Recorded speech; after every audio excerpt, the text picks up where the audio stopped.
Gravando, pronto, a aula vai ser gravada. Se vocês precisarem, esse slide eu vou disponibilizar para vocês também no Edu 3. Ok?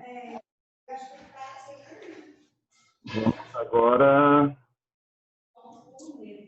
Bora para o também. Esqueci como é que faz como é que eu compartilho daqui. Eita, saúde hoje. Pronto, gente, quando a gente fala de ligações metálicas, né? A gente tem que lembrar um pouquinho de ligações iônicas, ligações covalentes. Espero que vocês estejam vendo, todos estejam vendo aí o slide. A gente fala de ligação iônica, a gente lembra que ligação iônica é a ligação entre metal e ametal. Você tem um metal que vai perder o seu elétron para um ametal, isso nós chamamos de eletronegatividade, né? Isso. Então, o composto mais eletronegativo, ele tem a capacidade de retirar elétrons de outros elementos. E esse tipo de ligação, quando acontece, é chamada de ligação iônica. Então, vai formar íons. Então, esses íons que são formados, nós conhecemos como os cátions e os ânions. Lembrando que o cátion são os íons positivos e os ânions íons negativos. Só para fazer um parâmetro, para tirar aquela poeirinha das antigas, né? O cátion, ele está sempre à esquerda da molécula. E o ânion, obviamente, está sempre à direita. Esse tipo de ligação é uma ligação de interação forte, porque é uma ligação do tipo sigma. A mesma que vocês veem com o Austin na orgânica, né? Quando se falou de ligações sigma e pi.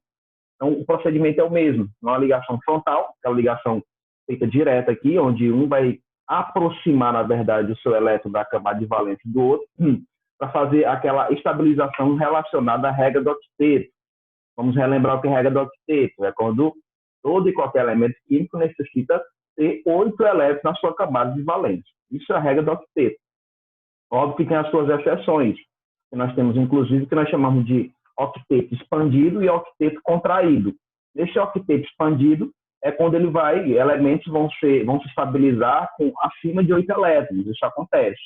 Tá? Então, para eles poderem se estabilizar ou estabilizar outros elementos, eles vão ter que fazer a expansão do seu octeto, suportando aí mais 2 elétrons. Por exemplo, no caso do SF6, né, que é o hexafluoreto de enxofre. Isso acontece também. Do mesmo jeito a contração, que é quando elementos se estabilizam com menos de 8, né? Dá um exemplo para vocês, o berílio. O berílio, ele é da família 2. Não, todos os elementos da família 2, todos os metais alcalinos ferrosos, eles se estabilizam com apenas 2 elétrons. Como eles querem perder esses elétrons para poder se igualar a um gás nobre, então facilmente vai acontecer. Óbvio que se você tiver uma ligação de flúor com berílio, você vai ter espaços orbitais de vazio, consequentemente vai dar aí uma estabilidade maior para essa molécula. Só terminando aí sobre questões iônicas, elas são as fortes que nós conhecemos, tá? E elas são relacionadas aí metais e ametais, só não esquecer desse detalhe. Por quê? Porque tem gente que confunde dizendo que hidrogênio é metal. Hidrogênio não é metal, gente. Tá? Embora ele esteja lá presente, perto ali da família dos metais alcalinos, mas ele não é metal. Então, muito cuidado com isso. Se você se depara com uma ligação do tipo hidrogênio e cloro, por exemplo, né? Óbvio que aqui vai ser positivo e aqui vai ser negativo. Quando ele assume essa forma positiva, é justamente para poder fazer uma relação direta. Lembrando que essa ligação, ela vai formar, quando a gente estiver falando de polaridade, ela forma uma coisa mais ou menos assim. Por quê, professor? Porque o cloro, ele tem uma maior eletronegatividade. Então, esse hidrogênio, ele está assumindo aqui um papel de ser um metal, porém ele não é. Então, esse tipo de ligação entre ácidos, os ácidos inorgânicos principalmente, são todas condicionadas e relacionadas aí a ligações covalentes, tá? A gente vai falando de interação molecular, nós vamos ver que aqui ocorre uma interação do tipo de polo, né? Que é o dipolo invertido. Vou fazer a inversão dos polos para poder a ligação acontecer. Então, cuidado com o hidrogênio, ele é um gás. Então, a natureza dele é de ametal, ou seja, o seu NOx é negativo, não é positivo. Então, se você se deparar com o hidrogênio à esquerda da molécula, com o hidrogênio à direita, porque eu estou aqui virado, né? Com a direita da molécula, então você está notando que o NOx ele vai ser negativo. caso você precise calcular um NOx, né? Que é um conteúdo que a gente vai ver mais à frente. Tudo bem? E aí as covalentes, só para a gente concluir, são as que compartilham os seus elétrons, né? Vai haver o compartilhamento deles, ninguém está tirando elétrons, ninguém está compartilhando. E aí nós temos alguns tipos de ligações covalentes. Um detalhe importante é que essas ligações covalentes são entre ametais, né? Esses ametais eles podem ser os mesmos, como H2, N2, O2, né? Ou ele se liga a elementos com características muito próximas. Eu posso ligar um oxigênio com flúor, eu posso ligar um oxigênio com enxofre, enfim, posso fazer N ligações com ametais. O problema, qual é a dificuldade disso? É que as ligações que são formadas de ligações covalentes, elas são as ligações fracas, né? Fraca no sentido do quê? Da repulsão. Existe a repulsão entre eles, mas existe também uma atração. Quando você aproxima dois hidrogênios, eles têm um limite máximo.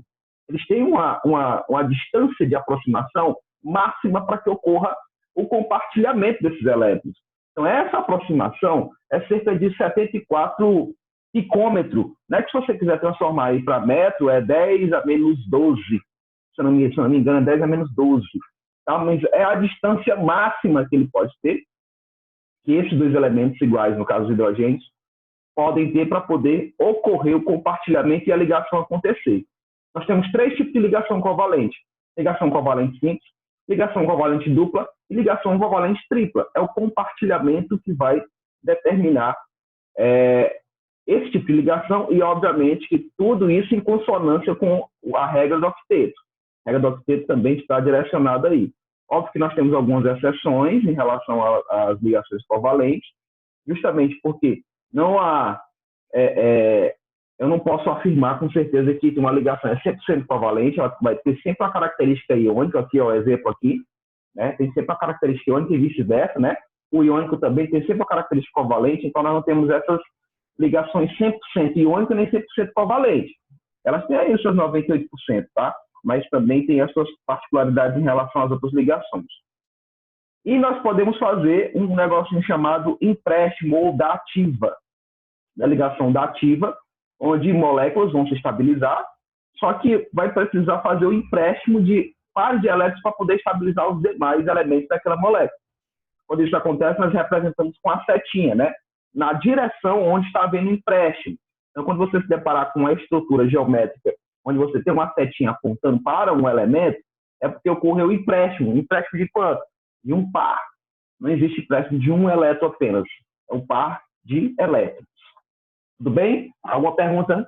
Nenhuma, né? Só lembrar disso daí. Quando a gente fala de ligações metálicas, né? As ligações de substâncias metálicas, o nome está dizendo, é ligação entre metais. Os metais, eles são mais abundantes na natureza. Se você for olhar na tabela periódica, 90% do que você encontra lá é metal, tá? E eles estão sempre à esquerda da tabela periódica, sempre à esquerda, não esquece disso. Então, esses elementos, eles são abundantes e eles têm características diferenciadas em relação aos ametais. Uma delas é isso que vocês estão vendo aqui, que eu vou agora espelhar bem maior aqui.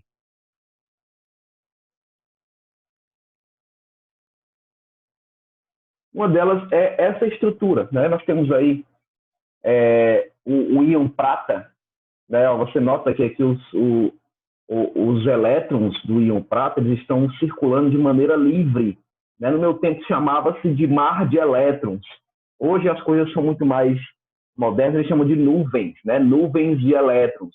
É uma característica que condiciona aí a natureza desses elementos. Eles têm uma estabilidade melhor em função disso, né? A direção dos seus elétrons são desordenados, então ele pode se ligar a outros metais sem ter, por exemplo, questão de repulsão, né? Então um metal pode se ligar a outro. Uma coisa interessante em função disso é que você vai encontrar sempre a representação de um metal isolado. Você não vai dizer, por exemplo, que tem uma prata, que tem um Ag2. Não existe isso, tá? Só se você estiver fazendo uma ligação direta com algum outro elemento para poder ter essa forma molecular aqui. Então, os metais, eles são isolados, tá?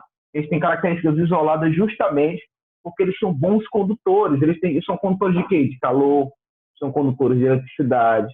Eles têm as características que eu vou mostrar para vocês aí, né? Questão de maleabilidade, questão de ductilidade. Então, são coisas que são totalmente diferentes dos ametais. E isso é um outro fator de diferenciação. Você pode lembrar disso, né? Quando você precisar comparar metal com ametal, ou estruturas metálicas em função das iônicas e até mesmo das covalentes, tá? Porque, inclusive, eu posso ter uma ligação covalente relacionada aí com a presença de um metal de transição, né? Os metais de transição, você sabe, são aqueles metais mais complexos. Em alguns casos, essas ligações entre esses metais de transição ocorrem de maneira numa geometria que nós estudamos muito, né? Mas que eu até vou falar dela, não agora, mas mais à frente, que é o quadrado planar. O quadrado planar está ligado a metais de transição, aqueles metais que têm os subníveis D ou S preenchidos, né? Ou semi-preenchidos, onde a extraçãozinha que vocês podem ouvir no Enem, eles têm um chamado spin alto. Falou de spin alto, estou falando de metais de transição. Então, vamos prosseguir aqui. A fórmula, como eu acabei de falar para vocês, ela vai estar sempre aqui na estruturazinha, né? Ó. Vai estar sempre isolado, não vou ter aqui a presença de um 2 ou um 3, por exemplo, para poder fazer a representação da estrutura. Então, a gente vê dessa maneira. O mesmo jeito acontece aqui com o mercúrio, que é o ouro e que é o mercúrio, né? São dois metais. A diferença deles é que o ouro ele não oxida, não é oxidado por ninguém. Então, quando a gente fala de fila de reatividade, o ouro é o último, tá? O ouro também tem alguns utensílios para se trabalhar com ouro, porque ele é muito mole, né? Então é necessário produzir liga com esse ouro, embora ele tenha também, como os outros, as nuvens de elétrons, né? Os elétrons livres, se movimentando em todos os sentidos, mas a sua natureza é uma natureza de não tanta resistência. Então, quando alguém encontra uma pepita de ouro, né, ele precisa trabalhar com essa pepita no sentido de aumentar a sua dureza. Então, para aumentar a dureza do ouro, é necessário formar ligas. E a liga, nós sabemos que é a mistura de metais, né? Então, os metais têm uma interação muito grande entre eles, né? E através dessa interação é que hoje o homem domina tudo, né? Em relação à produção de ligas, né? Quando o homem conseguiu dominar os metais, a estrutura, né? Os edifícios, enfim. O que nós utilizamos hoje está muito relacionado às ligas. E nós temos aí o mercúrio, que já é questão de curiosidade, é um metal líquido, né? A 25 graus Celsius, é um dos, aliás, é o único em relação a isso. Tá? Nós temos outros que entram no estado de fusão muito rápido, mas o único líquido realmente é o mercúrio. Tá? Ele é metal, ele é nocivo à saúde, né? Se você aspirar esse gás aí, você vai estar com um metal no teu organismo, um metal que nosso corpo precisa, lógico, tanto o ouro quanto o mercúrio, mas em quantidades pequenas, né? Nós necessitamos desses materiais. Tá? Inclusive, se você for para Dubai, você pode tomar um café com ouro, é bem baratinho, né? Aquele café expresso, bem baratinho, você pode pedir lá com uma porção de ouro, que o seu organismo necessita também, tá? É a questão das formas, né? Que é só a curiosidade que eu tinha falado para vocês sobre o que se sabe da natureza deles. Deixa eu tirar bem aqui essa imagem da frente.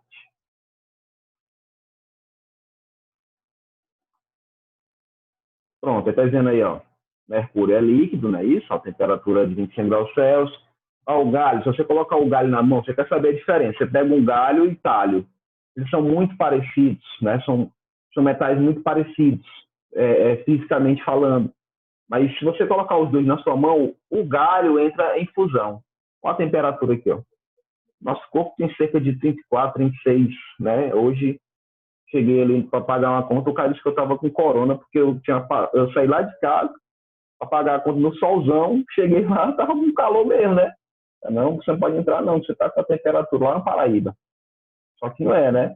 Então, bem aqui nesse ponto, a 29,7 graus, ela já entra em fusão, diferente de outros elementos. E o Césio, ele também tem essa questão, só que o Césio, ele é radioativo, né? O Césio, ele tem características radioativas. E aí ele tem o seu ponto de fusão, que é bem baixo, em função da sua natureza, tá? Então, são alguns exemplos aí sobre esses metais.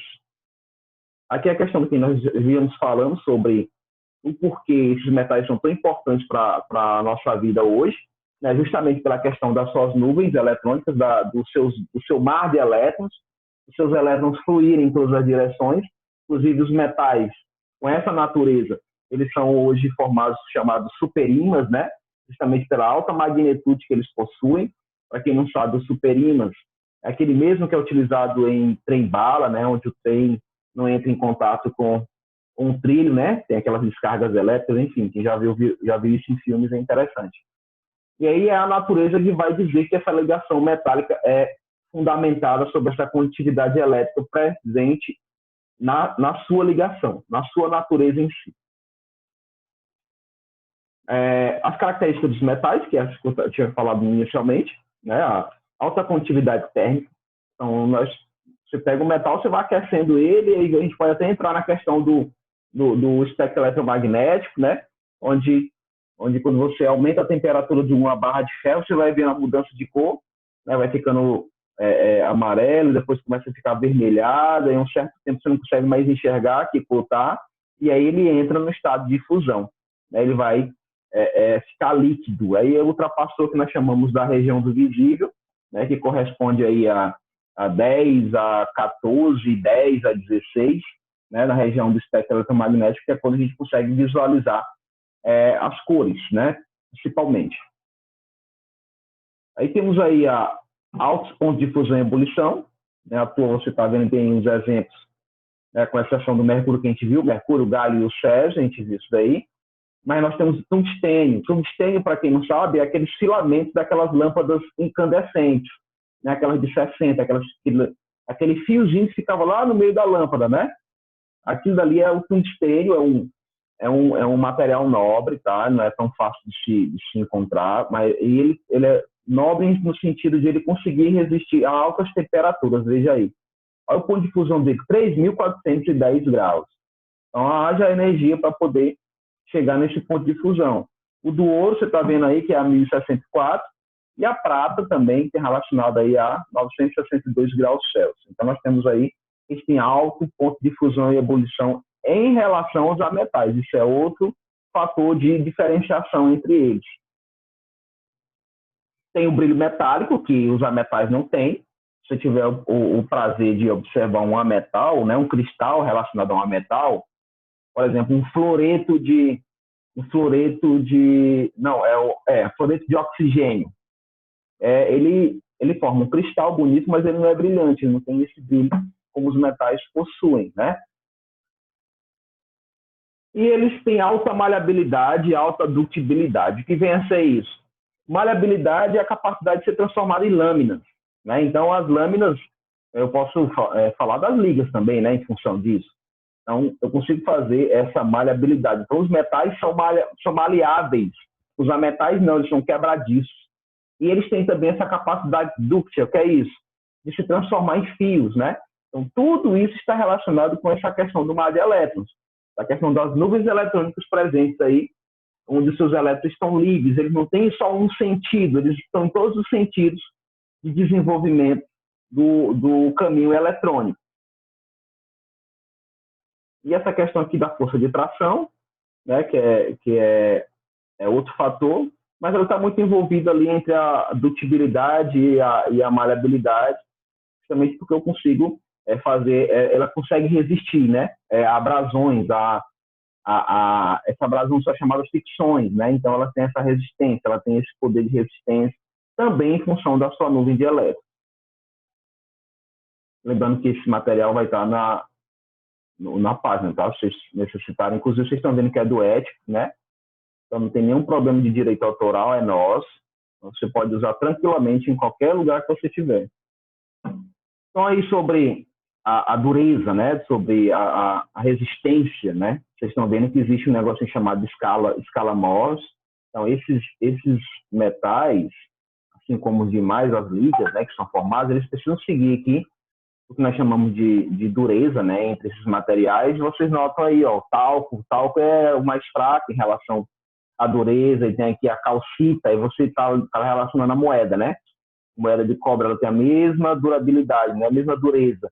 Meio que a fluorita e a apatita, que nós estamos falando de dois minerais, né? Fluorita e apatita, então vai ter a faca, que é uma liga, né? Um aço. Então elas também se enquadram nesse tipo aqui de dureza, né? Então a gente vai ver que temos mais. Ó, o décimo aqui, ó, o décimo é o diamante. É o mais duro em relação aos outros minerais aqui, ó, o mais duro. Por que eu estou colocando isso? Eu vou precisar disso aqui para quando a gente fazer as ligas. A gente fala das ligas, a gente precisa ver a questão da durabilidade, da dureza, né? Então, como é que eu sei que o elemento é mais duro que o outro, professor? Seguindo essa escala Morse. É quando esse elemento é riscado pelo outro. Então, por exemplo, tu ganhou de presente aí um diamante, né? O teu namorado te deu um diamante.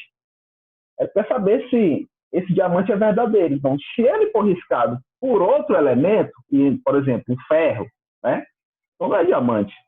Para riscar um diamante, precisa de outro diamante, que tem a mesma dureza. Então, o diamante é o mais duro em função disso daí. É chamado na escala Morse. Você está vendo aí a questão bem do ladinho, você vê aí a questão das ligas, né? O quanto que você tem no ouro 18, né? Aqui o bronze que nas medalhas de bronze, sim, cobre tem 90% de cobre e tem 10% de estânio. Já o ouro, 18 quilates, é 75% ouro e os 25% é prata e cobre, né? Então, ele não é puro, né? Não dá para trabalhar com ele puro, como eu falei para vocês. Pela questão dele ser muito mole, né? Ele tem os elétrons livres, que nem os outros metais, mas ele não tem resistência, ele necessita de resistência. Então, essa resistência só vai ser acondicionada com a presença de outros metais, né? Então, o ouro é muito mole, a adição de prata e cobre aumenta a sua dureza e resistência. No caso aí, uma resistência mecânica, né? Para não ser quebrado, não ser rompido facilmente. Tem as ligas, que nós vamos trabalhar agora. Quem conta a história toda do ouro e tal, mas que interessa isso daqui, ó. O chumbo para solda, 67% é chumbo e 33% é estânio. Então já estou misturando o quê? Um metal com a metal. Estânio é uma metal, né? A gente tem aqui o latão e tem aqui o cobre. Ó, o latão tem 55% de cobre e 45% de zinco. Eu só tenho que saber disso? Não, tem que saber que eles são ligas, né? O que são os metais, propriamente dito, e o que são as ligas. Então, quando fala de bronze, quando fala dessa questão das medalhas, nós estamos vendo as ligas. O aço é uma liga. Você vai pegar o ferro e vai unir o ferro ao carbono. Isso é liga. Tá? Então, é chamado ferro doce, inclusive. Então, quando você faz essa união desse metal, no caso, o ferro, com a metal, eu estou tentando melhorar o quê? A maleabilidade dele e também a sua resistência, a sua dureza, né? Contra impactos. Né? Tem que fazer isso daí para que ele possa ser mais resistente, tem que formar ligas. A intenção é sempre isso, formação de ligas. Então, o latão, 55% cobre, 45% zinco, não são materiais fáceis de se encontrar. Né? Você vê aí que o pessoal sobe imposto, inclusive, para tentar pegar aquele fio de cobre, né? Que vende aí no mercado aí paralelo a um bom preço. Né? Então, veja aí a questão do aço. O aço, ferro com um pouco de carbono, o objetivo da adição do carbono é o aumento da resistência mecânica, principalmente a tração. Tem outro fator. Quando ele está sendo preparado com os carbonos, é justamente para ele poder resistir mais ainda a altas temperaturas, né? E a baixas temperaturas também, por que não? Né? Se locais muito frios, essa baixa temperatura pode modificar a questão aí de movimentação dos elétrons, né? Então, se há essa ruptura, então não vai ter resistência, não é não? Aqui é só um exemplo aí, uma tabelinha, né? O tipo de aço que a gente conhece. A gente tem aço com baixo teor, que ele está aí menor que 0,15, no caso, por cento de carbono. Então, o carbono é quem vai formar a liga realmente. E aí, dá um exemplo aí como um arame de ferro. Tem o aço com moderado teor de carbono, está entre 0,15 e 0,25, os cabos, pregos, grades, ferraduras, tudo aí, todos esses materiais estão formados como liga para também impedir a ferrugem, né, para fazer a diminuição da oxidação desse ferro. Óbvio que essa diminuição ela é a médio e longo prazo, né? Se você, por exemplo, comprar um prego hoje, aqueles pregos, né, que ele bem compridos, e você lixar esse prego, você está aí aumentando a superfície de contato dele. Vocês viram isso daí em cinética, né? Você aumenta a superfície de contato e, consequentemente, vai haver a ferrugem vai ser formada. Então, além de aumentar a durabilidade, tem a questão da proteção desse ferro. Então, aço com médio, né, tem pregos, vigas, cercas, enfim. E o aço com alto teor de carbono, nós temos aí as maçanetas, navalhas, tesouras e brocas, e por aí vai. Aí tem outra coisinha que é interessante se falar, inclusive em questões, acontece muito, sobre as amálgamas. O que vem a ser as amálgamas? É justamente daí, ó. É a liga contendo elemento mercúrio com um outro metal. Há 20 anos atrás, eu acho, 20, 15 anos atrás, eu também não vou aumentar tanto assim, as abinturações dentárias eram feitas com essa liga aí, essa amálgama.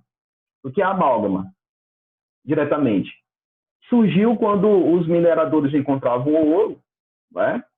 E eles precisam fazer a separação desse ouro dos outros metais, porque ele vem em conjunto com os outros metais, né? Existe aí, por ser um metal relacionado à transição, à sua nobreza, ele vem em conjunto com outros metais. Então, é necessário fazer a diferenciação dele, né, em relação aos outros metais. Então, é adicionado mercúrio e forma uma massa, né, metálica acinzentada, né, uma massa metálica acinzentada.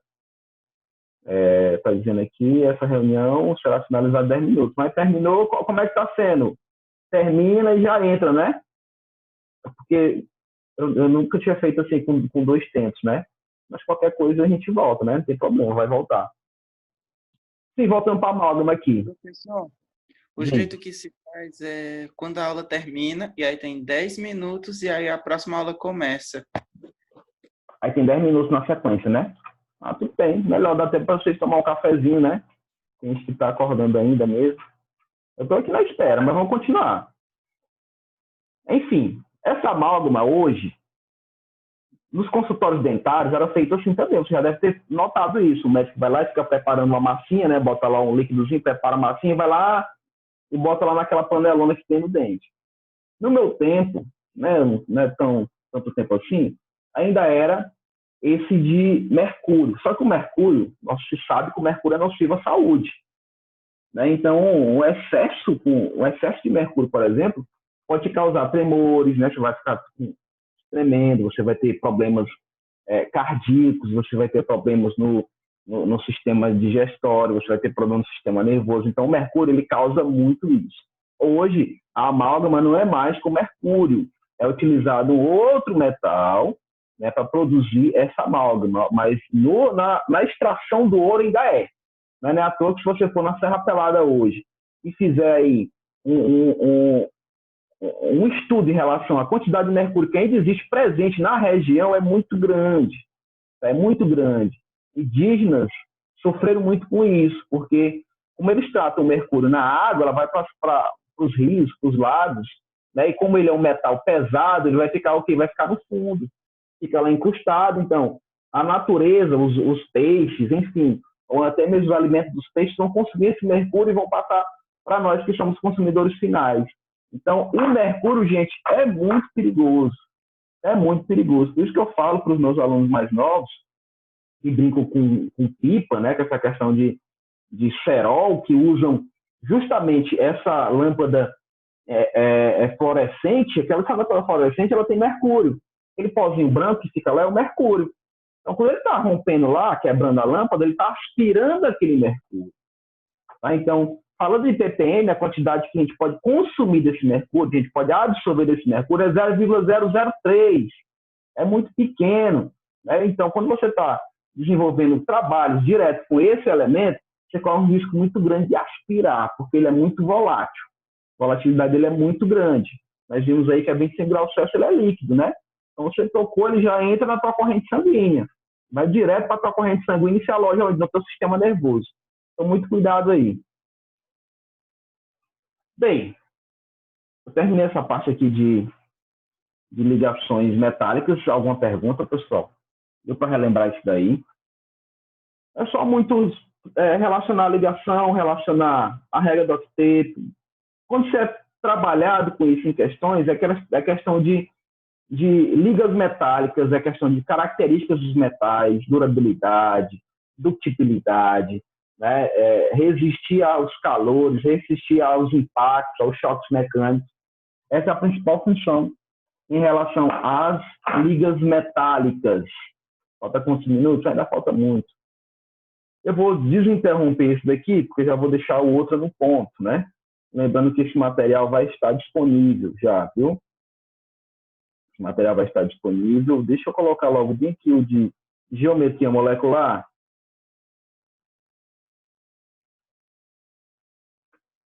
Geometria molecular está aqui. Cadê você? Geometria. A nossa próximo conteúdo é polaridade também, né? Então a gente vai avaliar tudo. Eu não vou, obviamente, falar de polaridade hoje. Mas a geometria, gente, já dando aqui o pontapé inicial, a geometria é fundamento de tudo que eu falei. Do tipo de ligação, como as ligações acontecem, por que elas acontecem, qual a geometria, qual a formação dessa ligação. Nós temos que lembrar sempre da questão da repulsão dos pares de elétrons. Então, os elementos, quanto mais afastados possíveis, melhor na sua estabilidade.